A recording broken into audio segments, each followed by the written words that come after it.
Yeah, we talked about we had talked about a article on Mass of the OP actually that kind of I think this is probably the genesis of us talking about this topic a little bit. Based article kind of talking about um, people come up with reasons why their character wouldn't do something tends to be not as interesting as kind of like moving the story forward. Instead of focusing on why they wouldn't do it, try to find a reason why they would, or how Right, they right, would respond if they had to respond to a right, right. situation. And I think like that's kind of a lot of the default mode of RP and tabletop. In that because you're kind of like everybody wants to kind of like do cool stories and whatnot. So kind of the attitude is okay. Well, we're going to push things forward as much as it makes sense.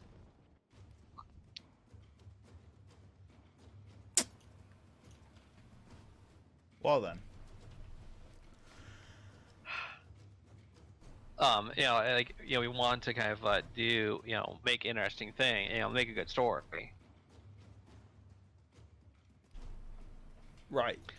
Whereas like sometimes you have I'm out of volts. I didn't get a single radiant out of that. yeah, I noticed that. Or I didn't get it. You know what I mean? Yeah. Well, you got a rare. You got the gold, but not the silver they wanted. Right, right. Go figure. Honestly, I think the silvers are the hardest ones to get, to be honest. Yeah. But yeah. So like we talked about like character motivation, like why, or like and this kind of goes to like improv acting a bit. Like one of the best RP things I've heard for improv acting is like never deny the other person.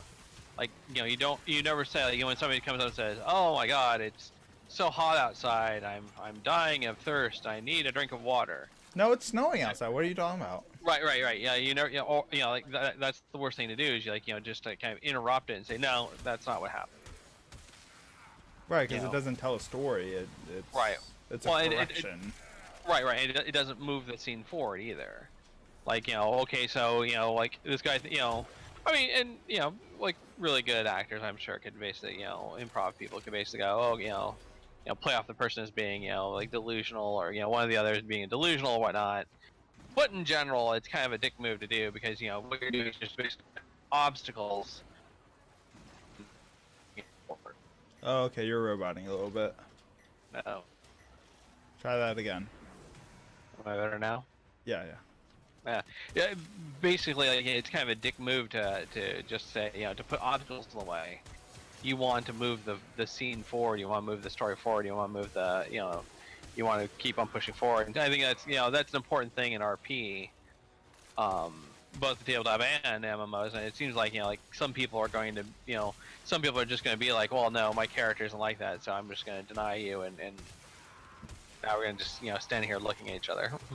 Yeah, and now that I think about it, people did that a lot in my old Republic groups, where you like set up a premise for something and be like, oh, well, that wouldn't happen because X, Y, Z in the lore. Right. And then like, where do you go from there? How do you like dig yourself out of this awkward? Right. Because all of a sudden you have this premise that's falling down, and you have kind of whether explicit plans or kind of like in your things planned out in your mind, they aren't going to work because that premise is gone. Right. Like I had an RP partner. It was actually my character's spouse, who the person who played my character's spouse in the Old Republic. Mm-hmm. She had written that her character was from Alderaan in Star Wars. Mm-hmm. And was basically worked, like grew up as a house like employee or a house servant to A domestic. Yeah, to Right. House Pantier. Like her character's father was the head of the security guards or something. Right. So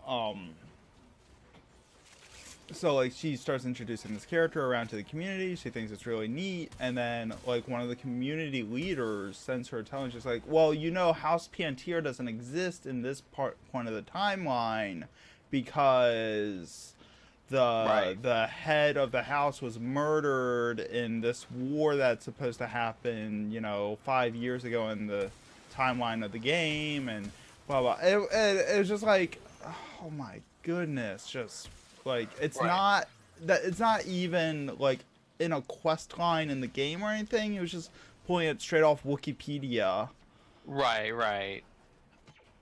Yeah, especially something like Star Wars, where people are gonna try to out nerd each other with their obscure knowledge. Right, and because like the game doesn't even like tell you the exact year, it gives you like a range. Right. Of like what year of the game you're playing, and that's the really shitty part about RPing Star Wars. That like you have to not only have your lore correct, you have to have your lore correct by the year. Right. And like that, I think that's what drove me off. That's one of the things that drove me away from Star Wars roleplay at the time, was because every time I'd be doing a scene with someone, I'd have like 50 tabs of Wikipedia up. Open to make sure that every word you uttered. I'm sorry, the word is not actually exist in the galactic lexicon at this point. You have to avoid using the term to be. It's not actually introduced until the Wookiees become enslaved. And you say that as a joke. I have a friend of mine who's like he's not that big, but I mean, he's not that bad, but he's definitely a Star Wars nerd that would be like, he could probably quote chapter and verse, but like, it's just a question of like, again, what's the point here? Is the point to kind of tell cool stories and have fun? And, it's unlikely George Lucas is going to, be hanging around on your server that day and go, that's brilliant! Come, write the next Star Wars! You mean Disney? Well, I mean, this happened when George Lucas owned it, right? It was the year that Disney bought him out. Oh yeah, see, so it could have happened. Like, it was just a range of years. So quit being It all depends on what year you are in the continuity. Right. I mean, you get a little bit of that like in tabletop because like you have established settings, but like a lot of times people kind of like will ignore bits and pieces that basically just don't make sense for them at the time. Like there's one game, the World of Darkness games were like this. Mm-hmm. The vampire and werewolf and all those type of things.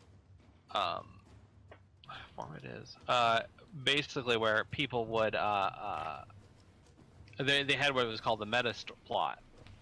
And it was basically like these named characters, they're doing the things and whatnot, and they kind of talked about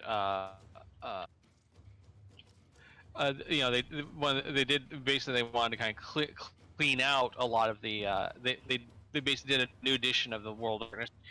They said one of the reasons is because of the meta plot, because it basically got so complicated and people don't understand it and whatnot. I always thought it was kind of silly because like most people I knew that I played with were just like, well, if it doesn't make sense, we're gonna just ignore it. Yeah. Right. That's funny. But yeah, whereas if you play a yeah, because and like I know like you probably get a little bit of that in Final Fantasy 14 as well. I remember you talked to me about like certain classes are not supposed to be role played because according to the lore they're not supposed to be available to anybody, but of course the Warrior of Light, your main character in the story is special in every way. Right, like you can learn all these different classes. And I've actually had friends who try to roleplay white mages and follow the lore because blah blah blah. Right. And people would actually like send them intelligence like, you can't RP a white mage. That's our class, not that's our word. Because like in 14, like the white mage can only be a white. You can only be a white mage if you're a Pajal, which is a special race. Which players cannot be. Which players can't be. You can be the Warrior of Light with the Echo. I think the Echo allows you to be a white mage. Or you have to have this special ability that you were basically born with called the Hearing. Right. And which those hear the will of the elementals and. Yeah. I'm not getting into elemental shit. Like that's a podcast. That's a whole other stream. Right. I mean, kind of the point here is to show that like the lore can go deep, and so, And like the flip side of that is, of course, it's not as well defined as Star Wars lore is even. Oh, it And is so flip floppy. right, and like and to be fair, like a lot of times game developers are making worlds, and it's kind of like well, what sounds fun here?